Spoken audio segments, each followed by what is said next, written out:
Okay, so I'm AshleyMichelle at Too Loud Magazine. How are you ladies doing? We're good. Awesome. Hi, Wendi. Tami. I know, right? Okay, so I wanted to first start off. Can you tell us maybe one or two things that we could do before we leave here to help us keep our relationships cheat proof? Who wants to start? Well, she brought these categories already. She had started this idea. And I'm like, oh my goodness, right? What an undertaking. But boy, does it open up the truth. Right. And I think one of the things that we want people to understand is, A, the title is catchy, but we're not teaching you to be a jump off. We want you to learn what mistresses have said as to why they went and either slept with your husband or why your husband went to them or your mate. In that vein, there are categories to discuss what she may have said, infused with biblical truths that we believe covenants need to hear. So that being said, the clarity is given. Homie Lover Friend was a chapter I mentioned to another media outlet. Homie Lover Friend was one of the things a man will say if he's working with the woman on the prayer call. We get a lot of infidelity every morning. And one of the things I've heard is he works with her and they're having an affair. And it's like once a man has proximity to a woman, then the woman becomes their friend. So, you know, you want to be your husband's or your mate's best friend.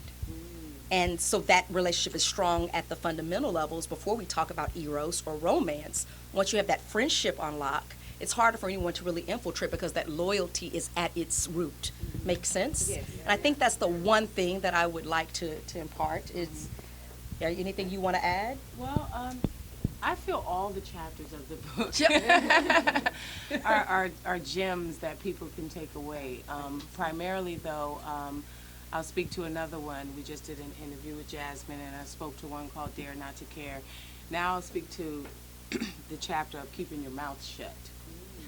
Well, I think that, women have a tendency to share too much about their relationships, whether it's with your friend, your girlfriends, your mom, whoever. I think we have the biggest mouths on the planet, and you have to remember that your covenant with your mate is just that. It should be treated as sacred. And when you're having problems in your relationship, it's not a problem between you and your girlfriend to discuss to try to figure it out, or you and your mom to try to discuss and figure it out. It's an issue that you two need to work together to try to. So who do you think that us as women should go to? Because we're really social creatures. We really like to talk. We really develop those relationships. So who do you think, if you are having that type of situation with your husband, who should you go to talk to? I feel like if you're considering yourself in a relationship, a real committed situation, then you're of a certain age. Thus, that means you can speak with yourself. That means you have to get into your head, your thoughts, get clarity for yourself. Once you've figured out what it is, the issue for you, or what you need to discuss with your mate, with him being grown as well, you should be able to sit down and have a conversation between the two of you.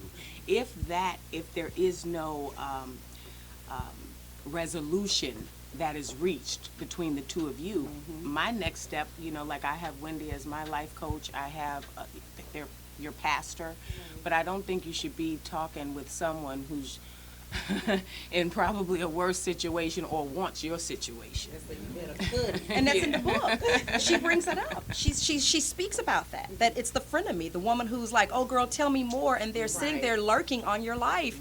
And everyone's not doing that, right? Not everyone, but I'm just saying, be cautious. Be cautious, yeah, because you really can't be friends with somebody who wants your life. Right. And so you have to be. Okay, my last question. So what made you two join together to create this book? That is an important question. We're a lot more alike than people think. And actually, I'm probably more spicier than they think I am, and she's quieter than you think she is. Yes. It's really interesting. Yeah. I think people get, the person that I have to play on basketball-wise, they think that that's my persona 24/7, and I'm really a homebody. I'm very quiet. I do love to eat, though. Hey, Tid. But, I have my, I'm very quiet. And then Wendi, this woman right here. I'll wait. Well, I was good at your house. I didn't Let her go ahead and say it. What'd I do? I'm just this woman right here. Yeah, I mean, right there. but that's why I went to her, because Don't play innocent. the book for me was, dealing with me coming to grips with what happened in my marriage to my ex-husband. And I went through a great depression. Like, I was single and celibate for 6 years after my divorce because I kept feeling like something was wrong with me. And I went on this journey of like, I've got to fix me. There must be something wrong with me. Why was he always over there? What was, what did she have that I didn't have? And, I finally came to grips with there was nothing wrong with me outside of the fact that I forgot to do the things, simple, small things, that he needed. And we could go on and have a real deep conversation about learning your mate's love language and what they need to feel fulfilled within a relationship, and recognizing that. Some people are goods and services people. Some people are, touchy-feely type of people. That's how they want to be treated, And so learning that love language, and I didn't. Kenny and I were very young, 23 years old when we got married, so we didn't even understand really what we were doing. Right. But within that, I hindsight, looking back, being retrospective, and said, I want to go talk to these women. I want to see what they were doing that I can now, in my next relationship, apply. Right. And so I sat down with Wendi and I said, hey, I want to write this book, and I've got these chapters, and I want you to help me.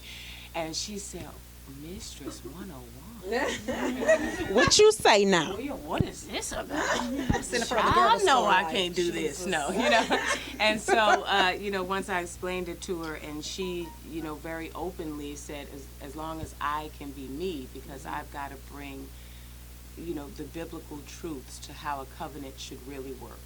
And we just started having conversations and talking, and, Mistress 101 was born out of 10 sample chapters of things, and it became this collaborative effort that I'm very proud of.